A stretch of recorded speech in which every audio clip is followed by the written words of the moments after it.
Will there be goats? There are always goats. Goat yoga.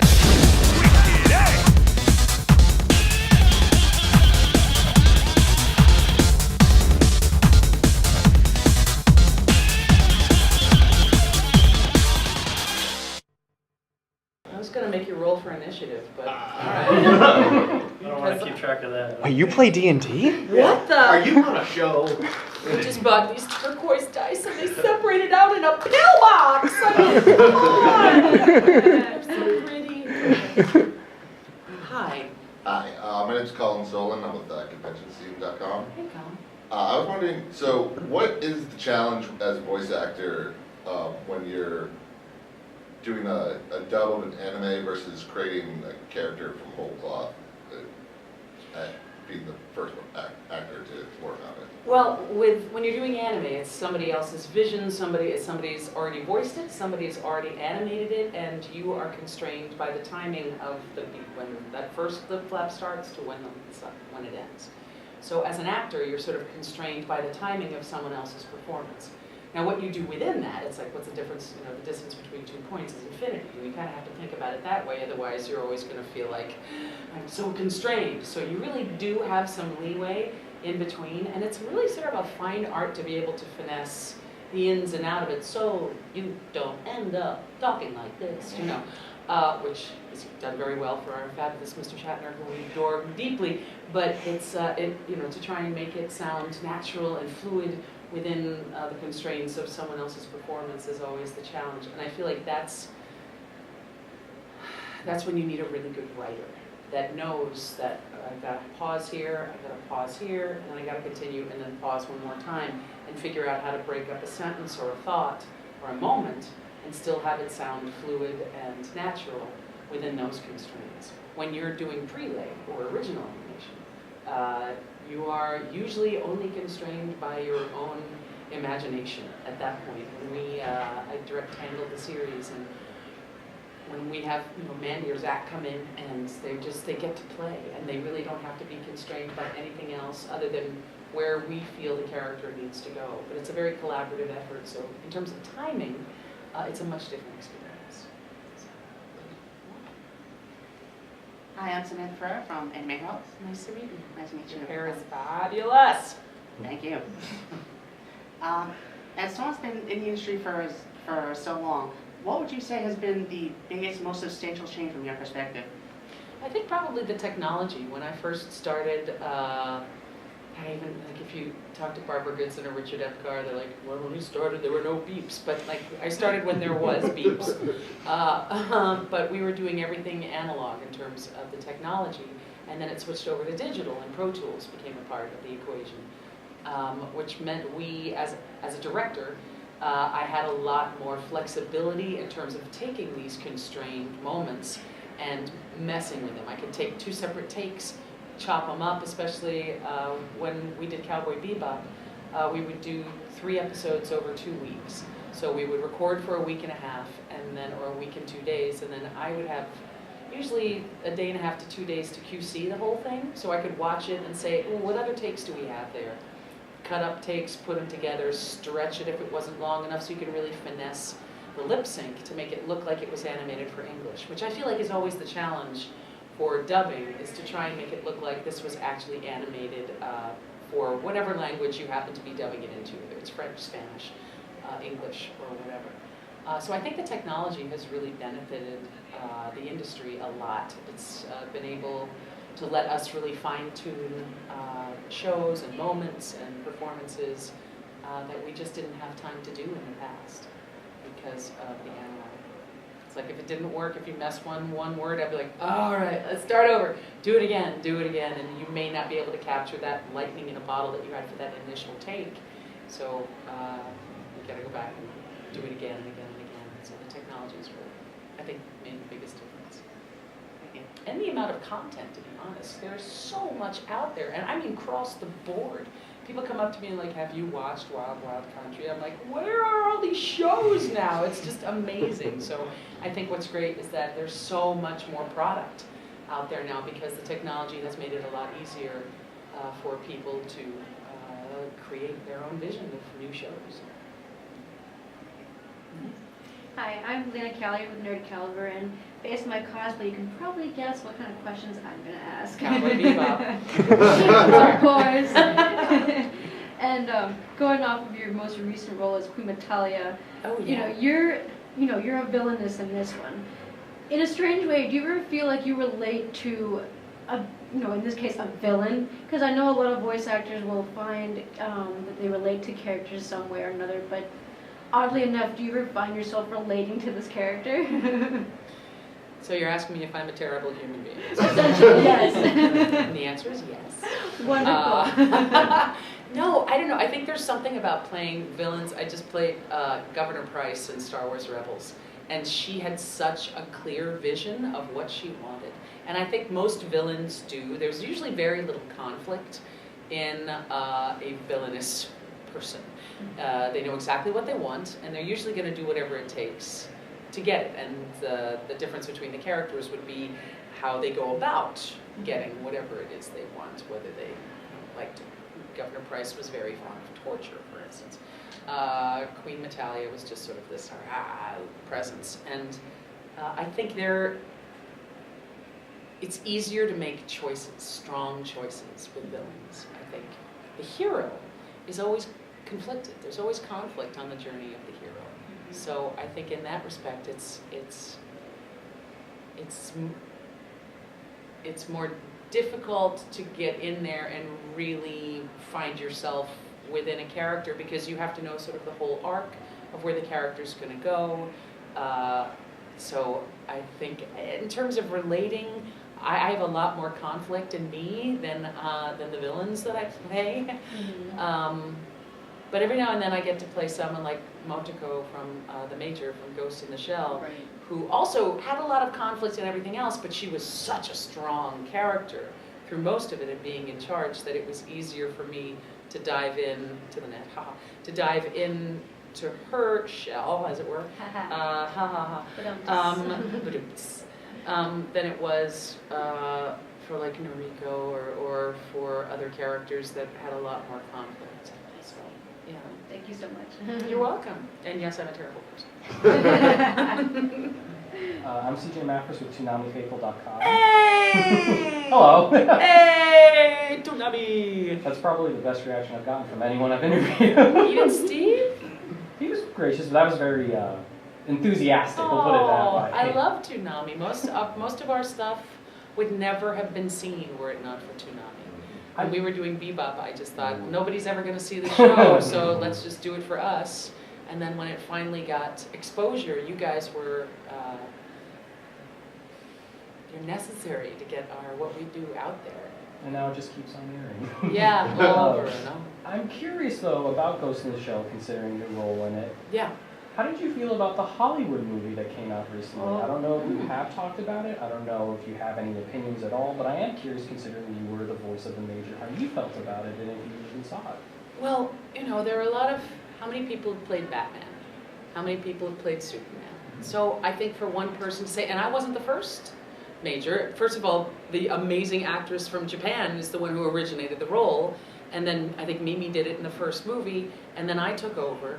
And now there's another actress in Texas doing Arise. So for me to lay claim, or really anyone to lay claim for anything but Zara in Critical Role, for me, that's the only character I've ever created. So I love Scarlett Johansson. I think she's one of the greatest young actors of our time.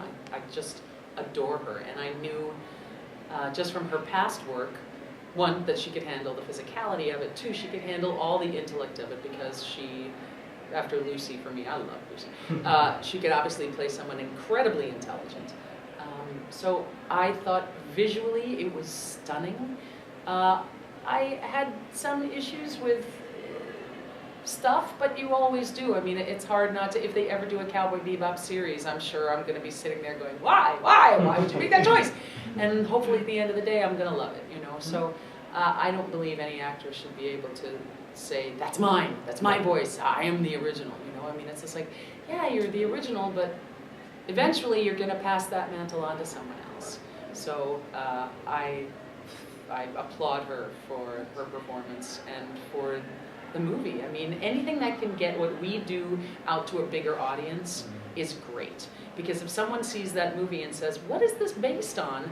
Then they'll go back, hopefully, and see the original animated, the movies, and Ghost in the Shell, the series, Get Stack, everything else. So anything that can bring them closer and to connect all of these nerd worlds of joy, I'm all for it. Nice. Yeah, thank you. You're welcome. Hi there, my name is Evan Borgo. I am from the Boston Bastard Brigade. And, Hey! and I The also, Boston Bastard Brigade. Bastard's by name, not by reputation. Got it. Love it. And also the host of the No Borders, No Race podcast show, where we promote Japanese musicians and alternative artists as well, too. Oh, cool. So, the anime that made me a fan of anime was Outlaw Star. Yay. And while it was a supporting role, Hilda is the character that initiates the adventure that the main characters are about to have. I know it's been a bit of a while, but can you discuss your time recording that role and how you captured both her toughness and her level-headed personality? Well, the thing about anime is that we don't get the scripts beforehand. We can't see it beforehand. At least we couldn't back in the day. So 100% I rely on my director, and that director was the incomparable Wendy Lee. So I relied 100% on Wendy's guidance, and she led me through that amazing world and that amazing short time frame that Hilda happened to be there, you know. So, and usually it's you only get to see the moments that you're in. So in terms of the broad picture, I had to completely rely on Wendy. So it was a fully collaborative effort between me and her, and I love working with Wendy. So I'm very grateful that she cast me, or Yutaka Maseba and Kevin Seymour cast me in such a small but pivotal role. It's kind of nice to sort of come in, you know, a little bit and just be like, and then leave. You know, I mean, it's nice to have those moments of play a pivotal character that doesn't have to spend the whole time. It just comes in a little bit and goes. So, yeah. Hi, I'm Andrew Fleming from Wicked Anime, and that's my brother from Wicked Anime, Jonathan Fleming. Who's older? I am 8 minutes. 8 minutes? Identical twins? Yes. I'm an identical twin. Really? I'm 6 minutes older. What's your twin power? Sorry, I know we're supposed to only give That's one our question. To say the most inappropriate thing at the most appropriate. I told Andrew Lloyd Webber how much I loved his work on Les Mis. So that'll give you some idea of that superpower. It happens all the time. And just like everybody has a favorite Batman, you're the favorite Major. Oh, yay, thanks. But I asked the same question to Steve, and I'm going to ask the same question to you as well. What is the worst job you have ever had before entering the anime industry? Oh man, I worked in this bar where I had to spin the wheel every 15 minutes to see what's the special! And it was so degrading because nobody's paying attention to you, and I just sort of felt like this reject Vanna White. Okay, let's spin it! You know, and I'm not perky. I'm not someone to get up there and, hey everybody, let's check out the clam sauce. You know, it really wasn't me. So yeah, that was pretty common. I never had to do. I mean, when I was in graduate. I got through graduate school with 4 jobs at once. When I was in Texas, and I was cleaning houses, and I was trying to very poorly to teach voiceover, and I was working as a waitress and arranging travel for other stuff. So it's you know, we all got to go through that. Everybody's got to pay your dues and do what you can to be able to survive, you know, and pursue whatever dream that you want. So, yeah. But the spinning the wheel was, you know, I mean, how hard is that? Any idiot, they could have had a monkey in there doing it. I mean, it was just like nobody, and the monkey would have been smarter than me at that point. So, yeah, it was really stupid. Yes. And degrading. Yeah. So, yeah. Fantastic. What did Steve say? Steve had 3, but one of them Was was... it fire extinguishers? No, that was the first one he told, but I think the worst one came to when he was picking up the used condoms on the parking lot. Well, that's a good time. That's a good time. Yeah. Yeah, the dream of Hollywood. What's your dream? Yeah, good times. Oh, another terrible one. I was a Jägermeister girl. Oh, right, collective groan. So that was like and I remember I remember going over to Barney's Beanery and, in the little awful outfit that you're in, and I walked up to the curb and some guy pulled his car right up in front and he was doing something to himself at that moment. And then I went to Barney's and these two women just started punching each other. And I was like, this is my last day as a Jägermeister ever. So yeah, that was when I was trying to be an actor. That was Hollywood fun. Yeah, good times. Doesn't match the condoms, but it's pretty close. And on that note, hi. Hi, I'm Alexandra. I'm from the Geek League Grind. Hi. How does it feel to be honest and open about your love for Dungeons and Dragons on Critical Role? I love it. I love it. I want to roll this D20 right now. Here's the thing. I never knew what. I never knew, like when I was a kid, nobody I knew played Dungeons and Dragons. I sort of heard like a rumor of it, and I was like, what is that? It's the term. But it was never, nobody ever did it out in the open, nobody ever talked about it, so I never played until I got on Critical Role. That's the first time I ever rolled, well the first time I rolled a die was at Patty's while Matt and I were trying to come up with my stats for Zara. But after that, then I realized, well this is improv. This is improv, and you have to say, instead of saying yes to the exercise, you have to say yes to the die. So once you roll, it's just like, and I go to hit the direwolf in the flank with my sword in hopes to kill it. Roll. You roll a 20, and you kill it, and you become this great warrior. You roll 1, and you get your leg bitten off, and you have to say yes. It's so great, even when it completely foils your plans, and you realize, oh, okay, well, I wanted to do that, but that didn't work, and how good you roll sometimes is how your character is developed as well. So I just think it's fantastic, and it's a great way for, in a world where everybody is playing video games or on their phone alone, to actually get people in a room together or on the internet together to problem solve and improv as a group, I think is fantastic. So it's this collective world building with problem solving and stupidity and fun, and all of these problems that you must solve can be related to the problems you have to solve in the real world. That's all a metaphor. So I think it's fantastic, and it's an unbelievably empowering experience. I mean, I talked my way out of having sex with a frog king last time by altering self into the frog queen, I'm talking like Bane, and I woke up the next day and I was like, I can do anything, I mean, it was, and the day after Rhyme Fang, that next morning, the week in between the first and second time when we were, when we had to deal with the frost giants at Critical Role, I spent the whole week going, would mass suggestion work? What if I tried mass suggestion on it? And people are like, you gotta get into the booth. You got, Zach Levi's waiting for you. Oh, okay. Hey Zach, do you play D&D, and do you think mass suggestion would work on frost giants? And he was like, oh man, you're such a nerd. And he loved it, and I loved it. Yeah, I just think it's fantastic, and I think. It's weird, isn't it weird? For a while it was like Texas Hold'em, and there was all this card playing. So, and that was on for like 10 years. Like Texas Hold'em was the thing. And it's all about sort of competing against each other and being sneaky against each other. And now what's sort of on the rise and what's huge right now is this creative game thing, which can be either a positive or a negative thing depending on your choices. But I just think it's fantastic. And and it doesn't matter how old you are. If I am a lesson in anything, is that you're never too old to do anything, to create something, to pursue a dream, to fall in love. Steve and I got engaged in September, so you're never too old for anything, So I think D&D is fantastic. As Matt says, I love D&D. Yeah, I do. I really do. I want to play right now. Roll for initiative. Oh, I'm a DM. You are. There's some games going on this weekend. You're welcome. Kind of sparking off that, what's your perspective of how anime culture, fan culture, convention culture has kind of exploded in the past 10 to 15 years? Well, I think it's amazing because I think people who sort of are growing up. Look, I mean, we all get bullied, right? I mean, most of us at some point or another for liking something that someone else thought was weird.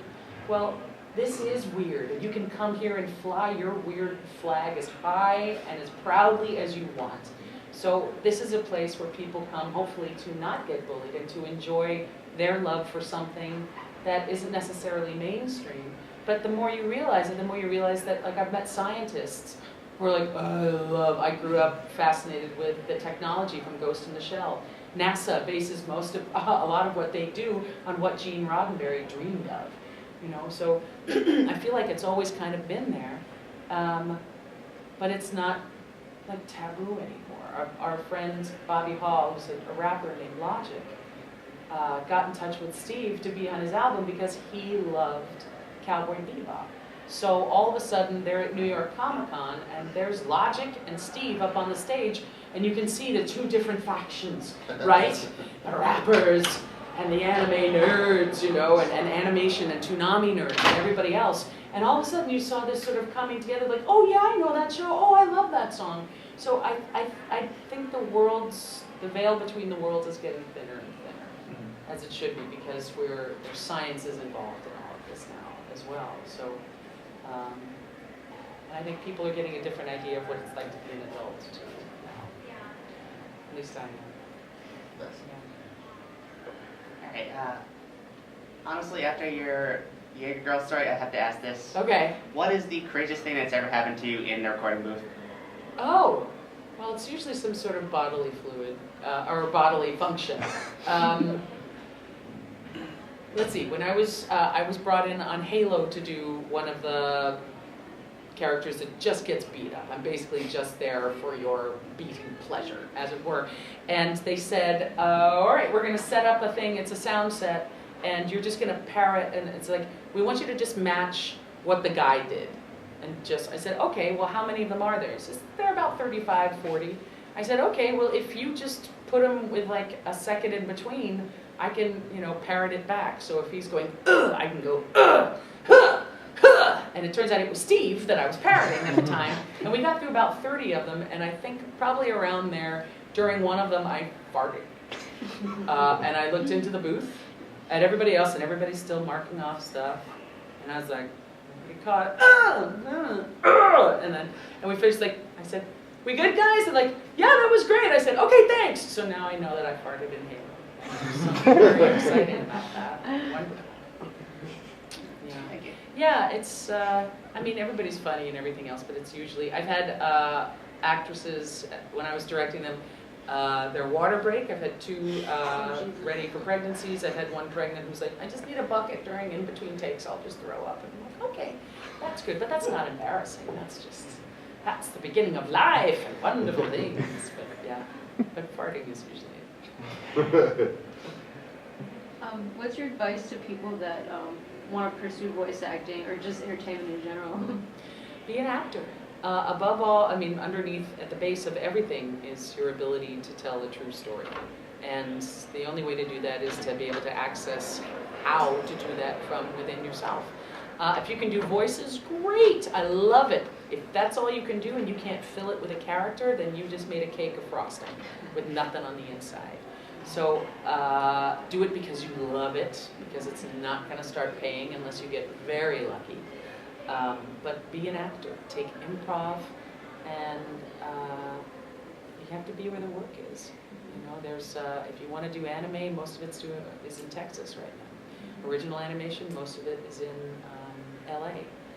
There's a lot of good stuff happening right now in Canada as well. And I think New York, 4Kids used to be in New York, but I'm not sure that they're there anymore. And I think they used to do Pokemon and stuff. So I think a lot of the commercial work is usually happening out of New York. So eventually you're going to have to be where the work is if you want to do it. All right, thanks. Sure. Considering that Ghost in the Shell has returned to Toonami, it's been on multiple times, things like that, how do you feel about the show's overall legacy, especially considering it did get a Hollywood movie and seems to be a fan favorite of a lot of Toonami fans? I think it's amazing. I think it was so ahead of its time in terms of, and we're smack in the middle of it now. It's the Jurassic Park. Just because you does that necessarily mean that you should? If you can create a body to put a soul or a ghost into, what does that do to us as human beings?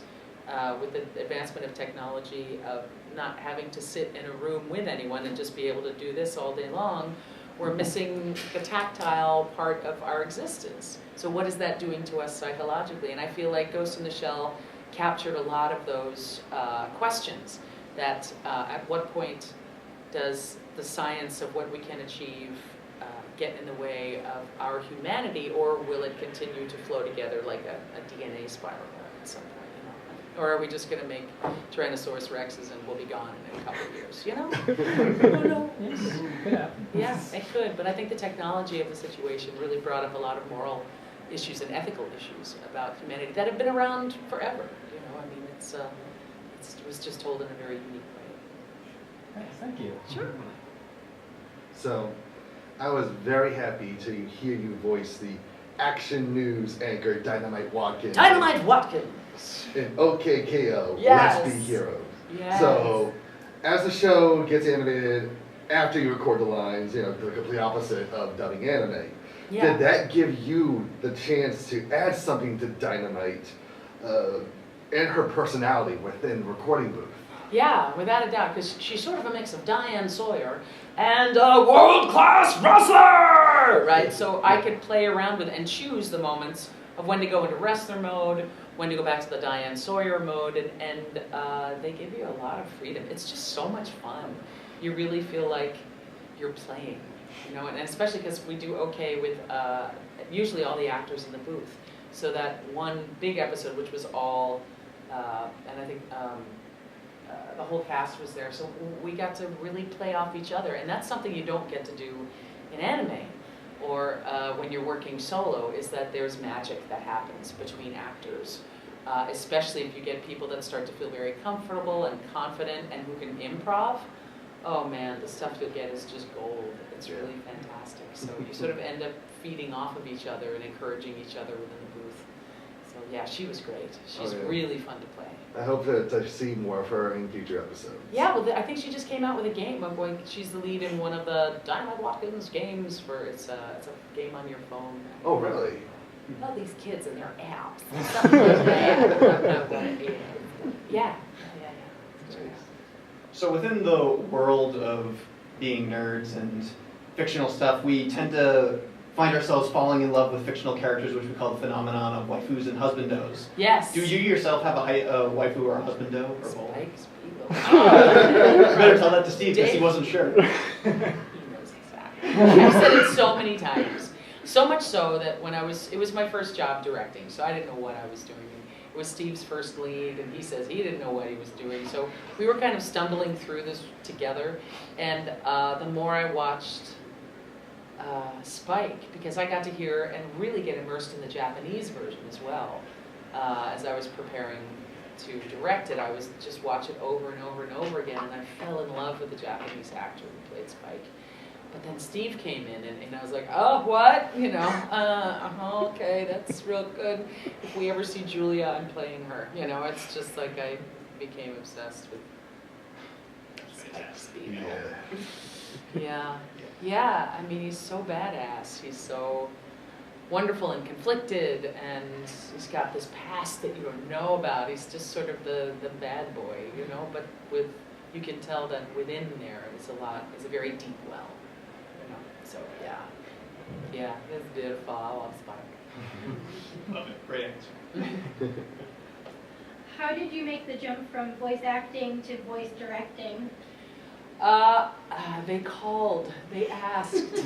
I got a degree in theater in college, and then I went to grad school in Texas because I was too scared to get out in the real world, and I didn't want to go back to New Jersey. I love New Jersey, but I just didn't feel like my future was there, so I delayed my entrance into reality by going to grad school for an additional 3 years.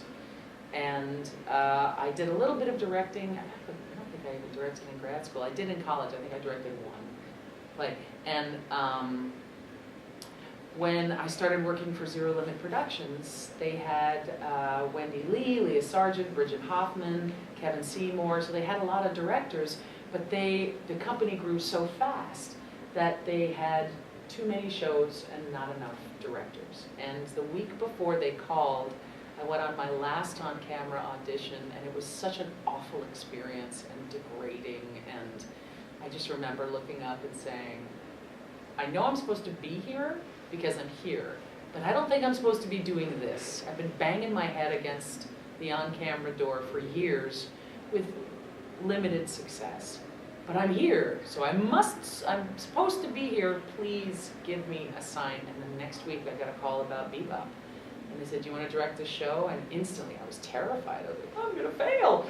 And so I instantly knew I had to do it, you know, because anytime you get a challenge like that, you got to say yes. It's how you end up jumping out of a plane. You get some great experiences that way. So that was it, they asked. And then they showed me the opening sequence of the tank, and I was like, wow. I turned to Kevin, I was like, why aren't you directing this? Because he directed Akira and Ghost in the Shell, and he's like, because I'm too busy, Mary. Had I known, you never would have gotten it. And I'm like, oh, I love you, Kevin. So, yeah, so they asked, and that was it. And that's when I felt like, oh, now I'm starting to understand what they were trying to teach me in graduate school about character development. Using the voice, and things started to come into place, and I felt so much more at home than I ever did on camera, and I continue and still do continue to do voice acting. And the more voice acting I do, I feel like, I hope, the better a director I become. And the more directing I do, I hope, the better voice actor I become. So it's a very wonderful symbiotic relationship between being able to do both. So, yeah. So when you're working with actors, it seems common nowadays that a lot of actors who are primarily known for their on-screen work are get into voice work. Do you ever find a particular challenge in like having to train them how to work differently when without using facial expressions? Oh yeah, that's the thing. It's just all of a sudden it's I can see. What I find most is that voice actors who primarily do voice acting are always on the page, and they're always sort of in there and reading, and they never look at me, but because I usually end up reading, as a director, I'll read with the actor, because I always feel like if you play off of someone, you're going to get a more natural response, because the base line of what acting is listen, respond. That's what we do all day long. That's all it is. So if they have someone to respond to, and I find that they'll memorize lines and we'll be acting with each other like this, but they'll look at me with the eyebrow, and I'm like, okay, I love it. I can't hear that eyebrow though, so put the eyebrow in the voice, because we can't see it. We can animate it, and we will, but put a little bit of it in the voice. So it's definitely a learning curve to get people who are more used to using their physicality to just using their voice. It's a very specialized skill, and it usually takes a little bit of adjustment. People might come in with a little sort of lower energy than they normally would. And Diedrich Bader, who's this amazing voice actor and on-camera actor, says, when you think of animation, always start 10% more energy than you normally would on screen. Just start there, and you're usually pretty good. Even in the intimate scenes, it's just raise it up a little bit. And I think that most people aren't used to doing that if they're just used to doing on camera, especially if they're theater performers. That's a whole different thing. Tangled's cut where you have so many Broadway people on Tangled, and they're just instantly, and then sometimes we have to pull them down a little bit.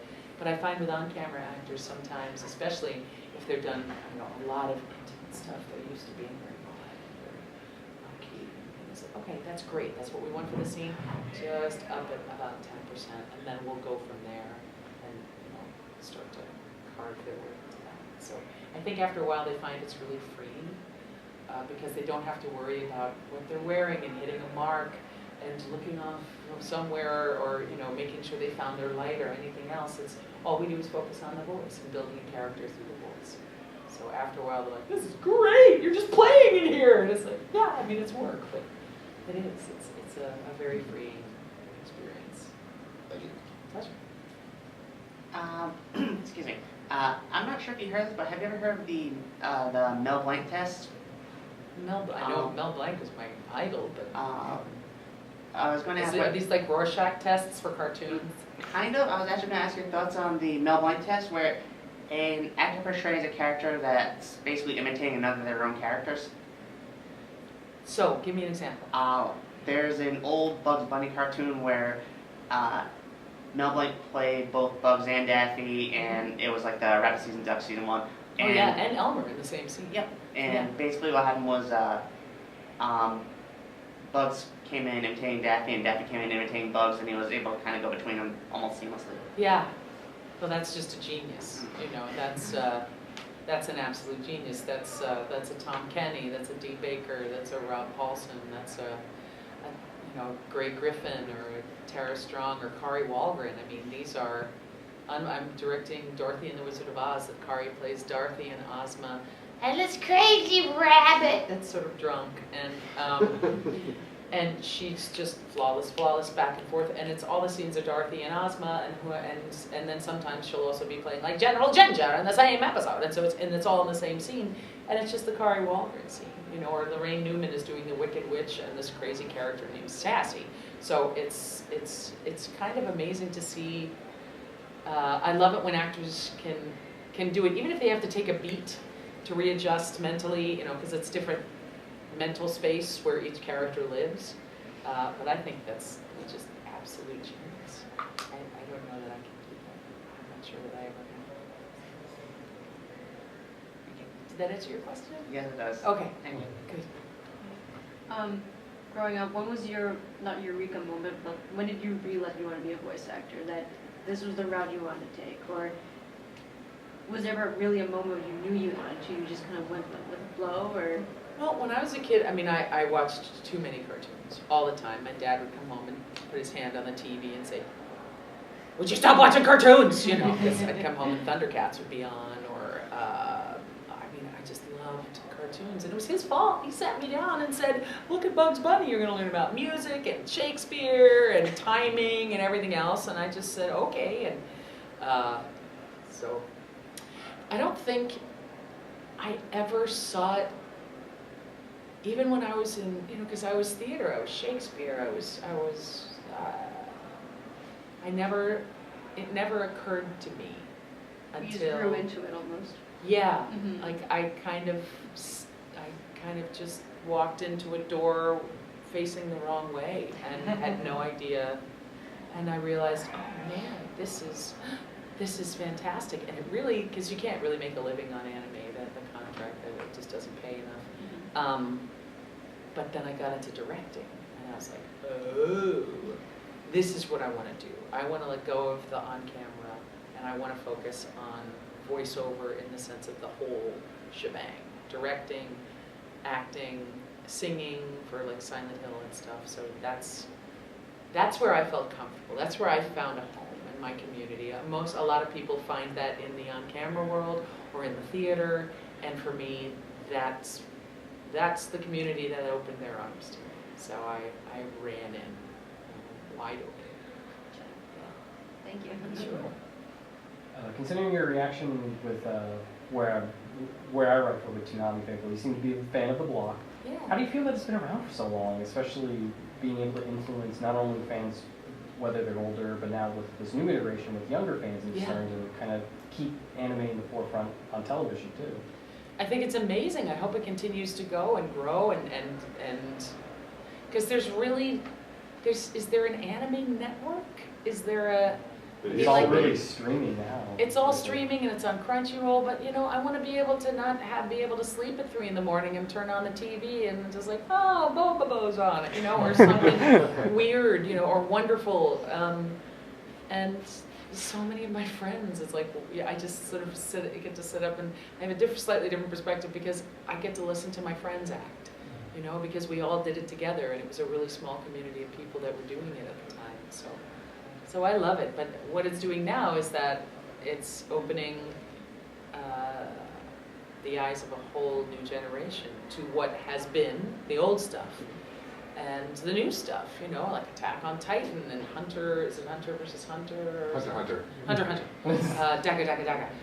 So it's, I think it's great. I think it's wonderful because it's not just for kids. You know, I mean, there's a lot of American animation that is for adults, but it's a very sort of, like with Archer or The Simpsons or American Dad, that this still has, I mean, it's all comedy based and it's sort of arch and it's wonderful and it's funny, but anime still tells very complex stories in that runs in a different direction. You know, that's more adult themed, that's more dramatic. So I think it's terrific that it's all there. Oh, nice. Thank you. So, one question I love to ask our voice actors. My favorite swear word. So we have this thing called 3-character island, and basically it's if you found yourself stuck on a deserted island, which 3 characters that you have played in the past would you like to have with you to keep you sane until your imminent rescue, and why? Well, let's see. Erd, Hilda, and let's see. I think Erd, Jura, and Helba, because they can all fly. And I wouldn't be on the island for very long. Unless we wanted to be there, you know, which is good. That way you get the option to stay as opposed to being forced. But A little vacation. yeah. Yeah. Yeah, why not? Zara might be fun to have there too. We'd always have a nice warm fire if we ever needed one. All right. What or who do you think is the sexiest character you have ever played? Ooh.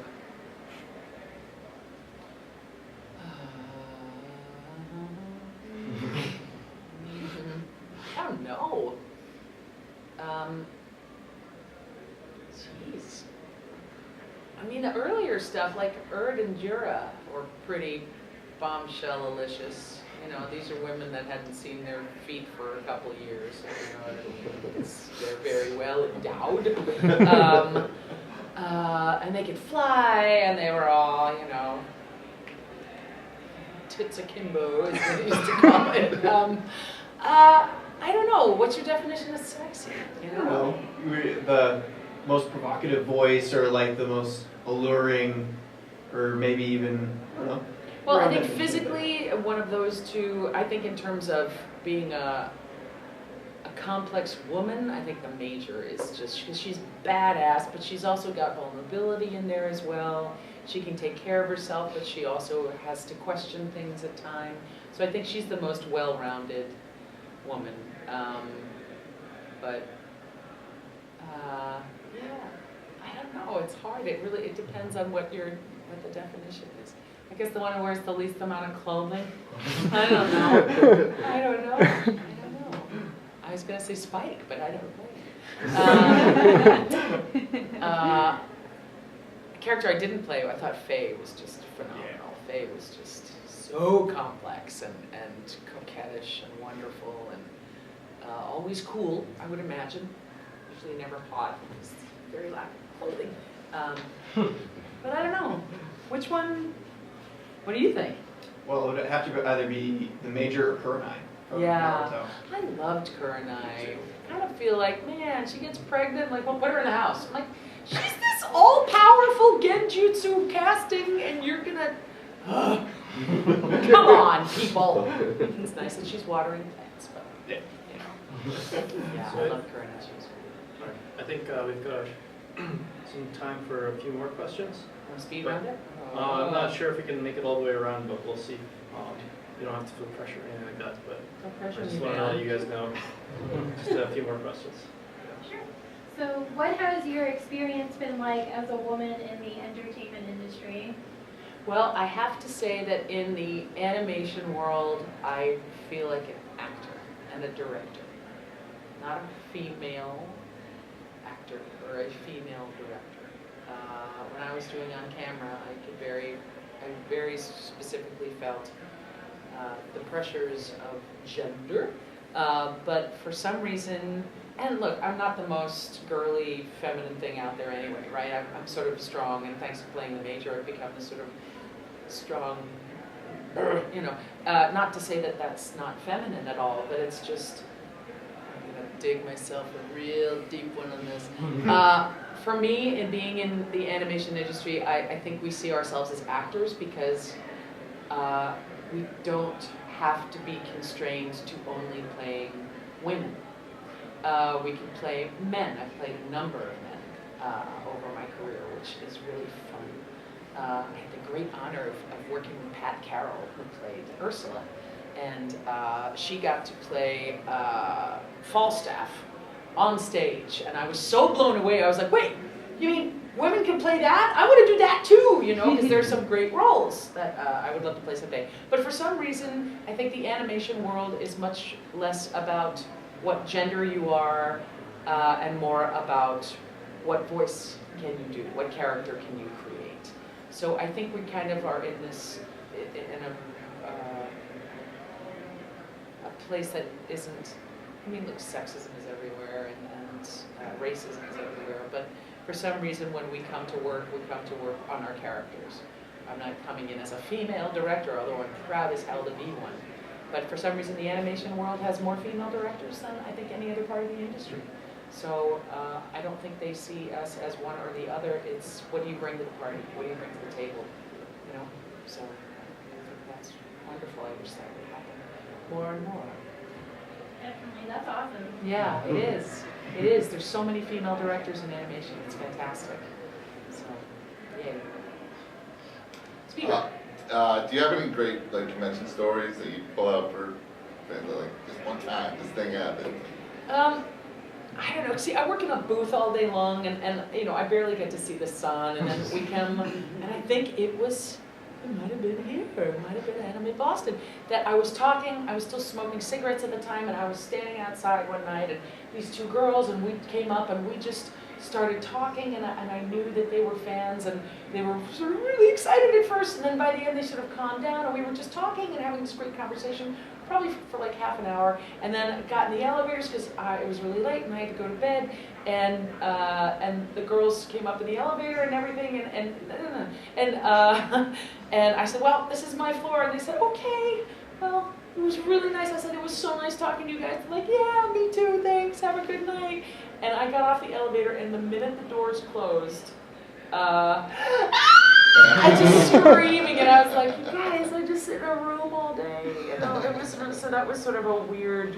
I call it the Sally Field Paramus Mall from Soap Dish moment. And the other one was the hairiest human being I've ever seen in my life came up without his shirt on and said, "Sign me!" And I was like, I can't even see the skin through the forest at this point. So it was like parting. I was like, do you have a comb? So that was always interesting. Yeah. Thanks. Sure. All right. What would you be doing today if you hadn't gotten into the entertainment industry? I don't know. I think now, maybe politics. I don't know. The world's getting crazy. So my dad ran for governor of New Jersey in 1980, and after that experience, I promised I would never. I hated politics, and I would never get into it. So I've tried to stay away from it. But the current series of events has led to me wanting to sort of get a little bit more active in making sure that people's voices can be heard. So Courtney Taylor, J.P. Karliak, two other voice actors, and myself, this is actually Courtney's idea, are starting something called Nerds Vote. And the whole purpose of Nerds Vote, hashtag Nerds Vote, nerdsvote.com, we're putting the website together now, is to get people registered, young people especially, who may not know how easy it is to register, or who may have been moving all over the place as young people do, so they may not have registered now. So and it's nonpartisan, it's just to get people interested in the process and to get people's voices heard, because I think a lot of people think that their voice doesn't mean anything, or that their vote doesn't mean anything, but that is not the case. 100%, if you've looked at the past elections all over the country, you realize how close these elections are. So if you feel passionately about something, if you care about the world around you, get out there and vote, because nerds need to be heard. And I am a huge nerd, and we need to support people getting out there and voting, because this is our country. They work for us, damn it. I think they forget that. So we need to have our voices heard as much as possible. And what the hell, we make all these great, amazing, awesome choices in imaginary worlds. It's about time we started making our voices heard in the real. We have time for one more question. I guess to finish it up, are you committing more cons during the year? Any more con? Yeah, so this is crazy month. This weekend is Boston, next weekend is Newfoundland. And I'm home the next weekend, but the Tuesday after I go to Russia for a week and a day to do 6 concerts for Silent Hill with Akira Yamaoka. For 6 concerts in a row, 6 different cities. The 4th concert's with an orchestra. I will have some CPR at one point, and then I fly back to Baltimore to do, I think it's called Universal Fan Con in Baltimore. And at some point I'm going to sleep. It's going to be awesome. So, yeah, and then go back to work. That's the problem. I really wish that we could stay around. Well, Steve and I have to go back to LA because I work Monday morning. And, you know, I'm directing, it was 6, now 5 shows. And I'm acting in 3 or 4. So I'm so grateful, but my time is insane during the week. So, yeah, but any chance we can get to come out and see people, to get out from behind the glass and come out and meet you guys and talk to critters and talk to anime fans and Star Wars fans and Star Trek fans. I mean, that's where I thrive too. So it's and I get to come and play with you guys, which really makes me happy more than anything else. And that's the reason why we do this. It's the reason why, I mean, Bebop was 20 years ago. You know, the fact that it's still being watched and appreciated is astounding to me. To get to talk to people about stuff that I've worked on that I love so much that I never thought anybody would see is kind of an amazing thing. So thank you guys for having me. I'm really honored to be here. So Thank you. Thank you.